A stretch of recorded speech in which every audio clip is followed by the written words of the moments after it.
Na vipi kuhusu hili tui la nazi? Wewe ulikuwa unataka kuweka kwenye jua uangalie bakteria, ili tui la nazi hapa vipi baba? Mke wangu, hayo ni mafuta yake.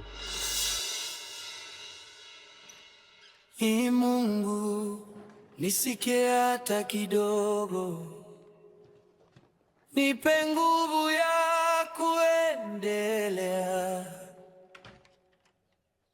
Maumivu yamejaa moyoni, lakini bado ninatumaini.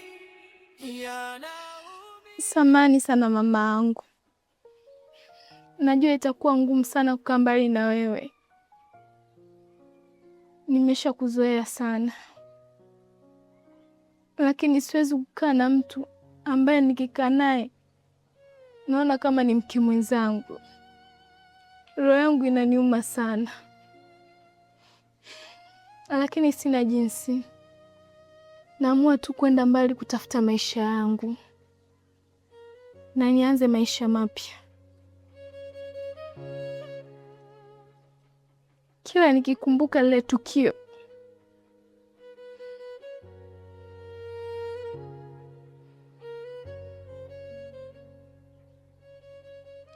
roho yangu inaniuma sana. Nashindwa kuvumilia. Najua sana mamangu unanipenda sana, na mimi nakupenda pia.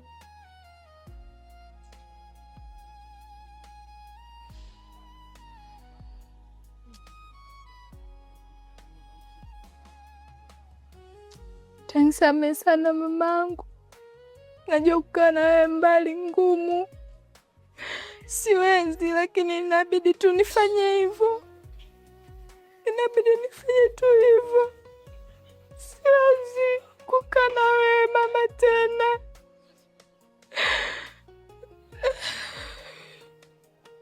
Inaniuma sana kuondoka nyumbani kwetu,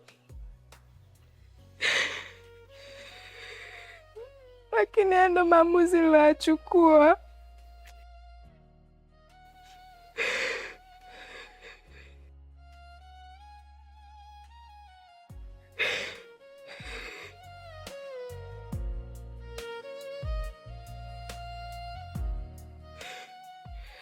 I'm sorry sana mama. Kweli.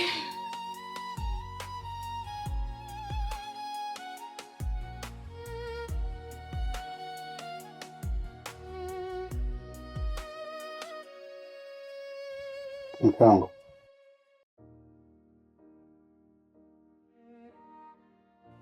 nilikwambia kwamba leo ofisini kutakuwa na kikao. Hii angalia nguo, hata hujanioshea kabisa. Wife,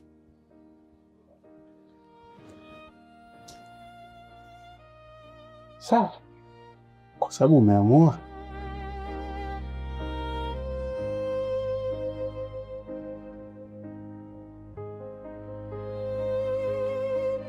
Kwa hiyo baadaye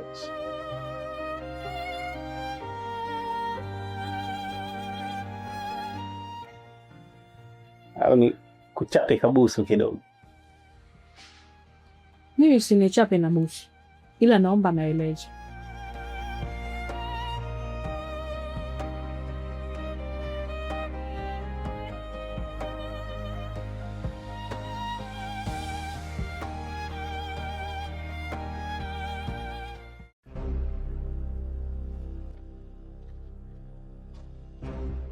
Gana He? Ama umezipata? Swali la kwanza lile ndo lilikuwa muhimu kuliko hilo la pili uniletea. Nimeitoa wapi? Si ndo umeuliza hivyo? Hii baba nimeitoa kwenye suruali yako. Wakati natoa sunguo zako hizo nikaweke kwenye mashine nifue, nimekutana na hii mizigo. Kwa hiyo sasa nataka uniambie, hii imekujaje hapa? Imekuaje? Nataka tu unipe story ambayo yani mpaka ikafikia mwisho wake kuwa kwenye suruali yako.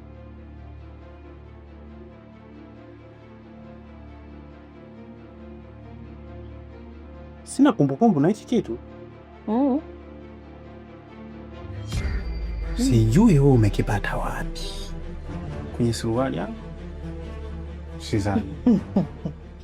Ivan, narudia tena na tena na tena kukuambia, nimekuta kwenye suruali yako.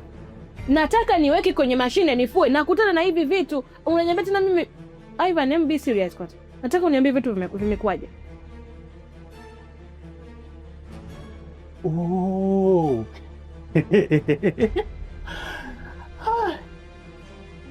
Yeah. Upo sawa mke wangu, nimekumbuka.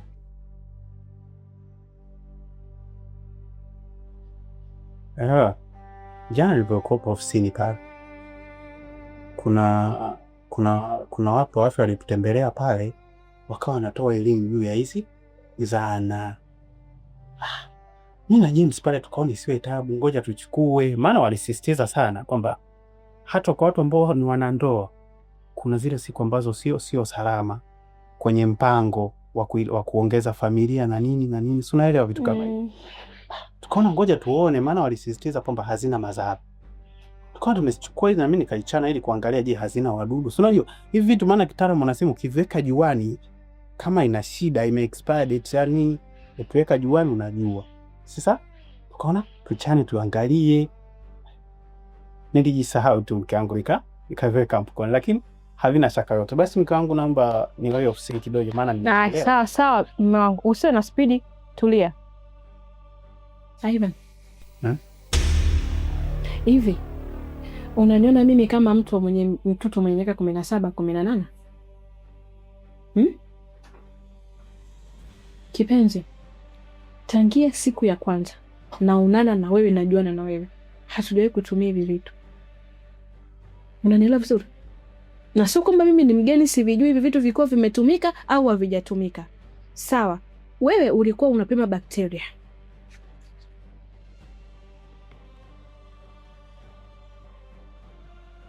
Na vipi kuhusu ile tui la nazi? Wewe ulikuwa unataka kuweka kwenye jua uangalie bakteria. Ili tui la nazi hapa vipi baba? Mkangu, hayo ni mafuta yake. Tafadhali mkangu, mimi nakujua wewe. Ukianza kuzungumza hapa tutakuwa tumalizi. Naomba niende kazi. Baadaye tutazungumza. Bye. Ivan, naomba ukirudi na unilijie nyingine ya tatu, maana hapa naziona 2.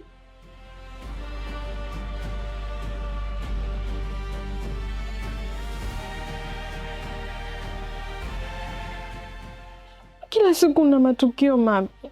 Yaani mpaka unaniletea kondomu nyumbani. Na ulivyokuwa unajua kunionyesha wewe ni shababi, umezitumia umeweka kwenye suruali ili mradi tu mimi nione niumie. Unanifanyia hivi Ivan. Hivi mimi nitakuwa na amani na mume wangu? Mimi nimekosea nini? Kila siku ni mimi tu. Nisipokuta message nakuta kondom, nisipokuta kondom namkuta naongea na wanawake.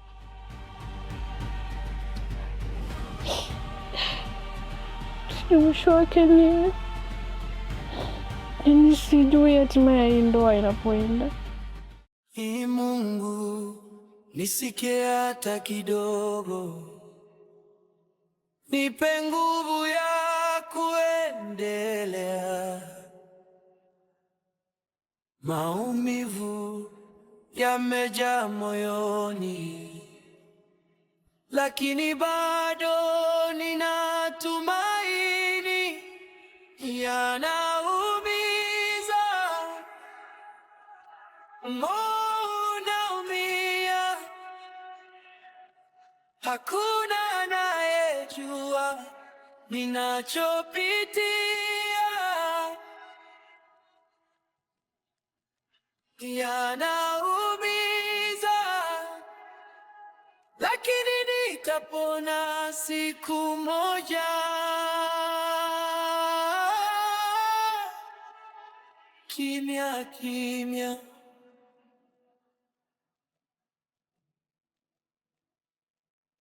Ee Mungu, nisikie hata kidogo, nipe nguvu ya kuendelea. Maumivu ya lakini bado ninatumaini. Yanaumiza, moyo unaumia, hakuna anayejua ninachopitia. Yanaumiza, lakini nitapona siku moja.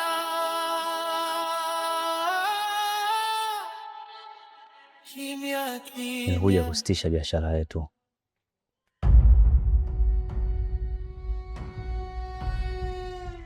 Kwa nini? Nimeona drama nyingi sana.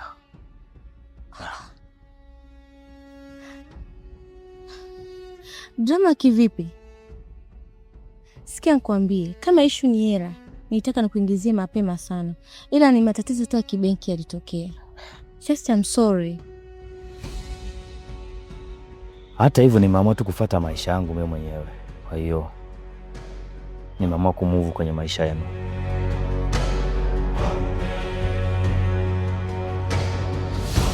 Ukisema ufuate maisha yako, mimi nashindwa kukuelewa.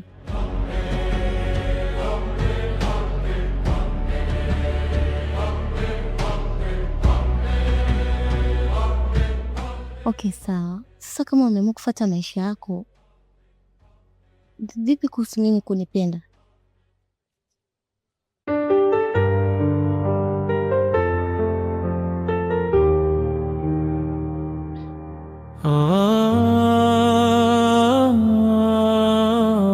Kio, mimi sijawahi kukupenda na sikupendi.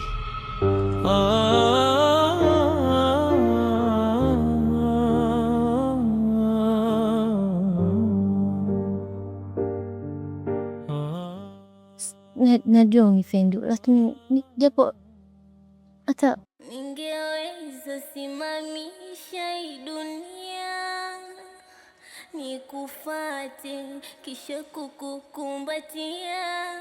Ukinipa nafasi najihisi nakosea, au ndo nagundu sana. Samahani, Kila nachofanya zingatia nilichokwambia.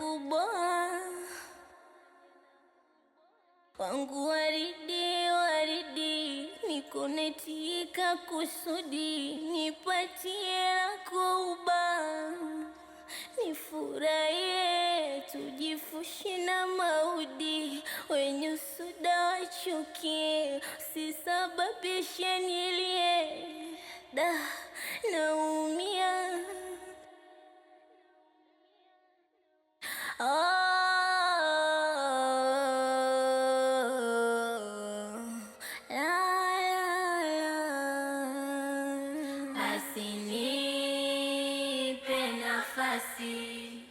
Nipe nafasi, niingie kwenye yako nafsi. Nipe nafasi, nikikatu wasiwasi. Nipe nafasi, nifurahi, ninjoy nikiwa nawe.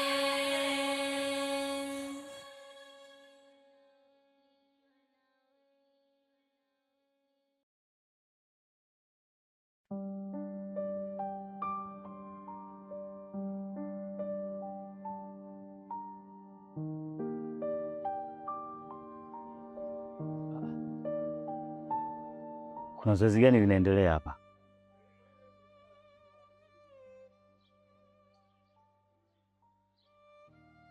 Sidhani kama hujui taarifa ya kile kinachoendelea.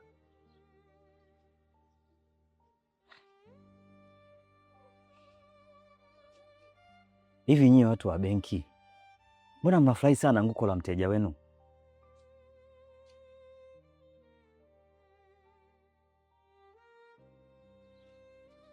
Kijana, kwanza ukizungumzia hivyo kama si taasisi, unakuwa unatukosea sana.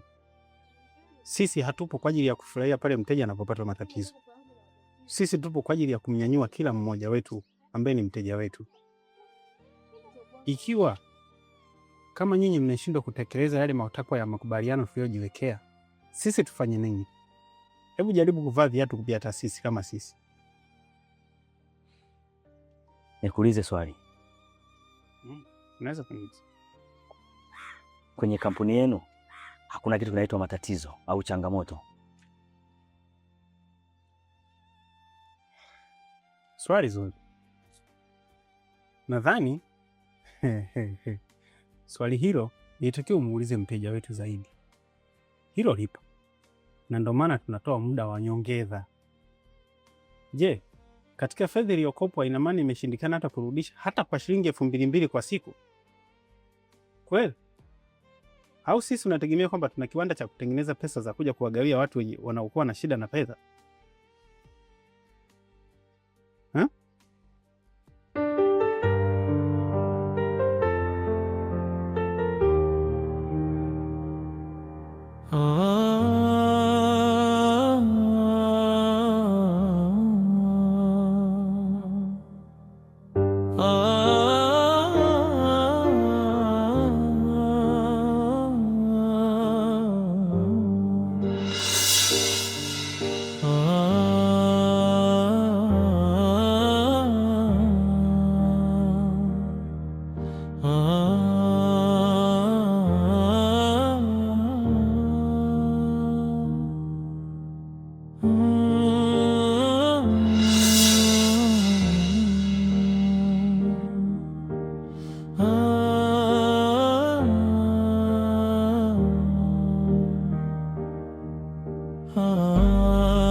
Mimi labda tu nikwambie, hii nyumba haiuzwi kama unavyofikiria wewe, na hii nyumba ni mali yangu mimi, sio ya mteja wenu.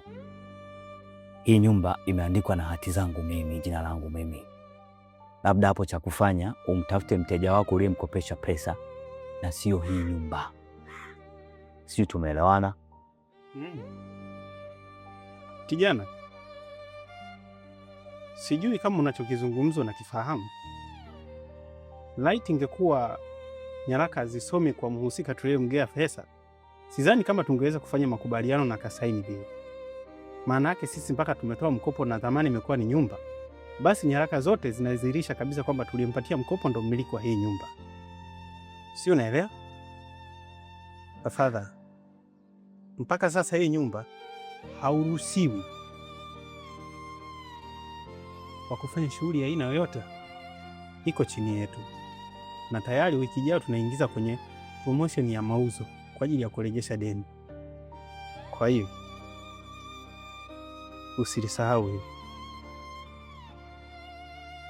Siku njema. Yanaumiza, moyo unaumia, hakuna anayejua ninachopitia.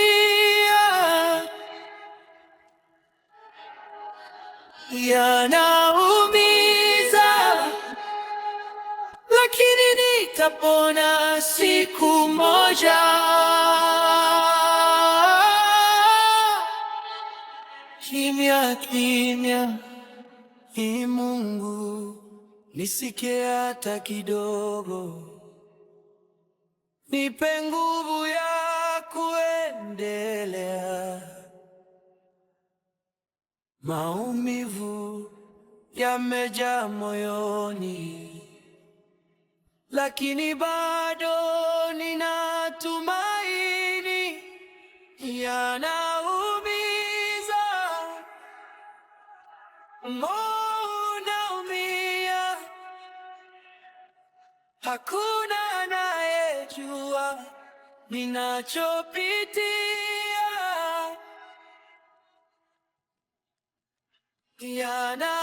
Yanaumiza, lakini nitapona siku moja.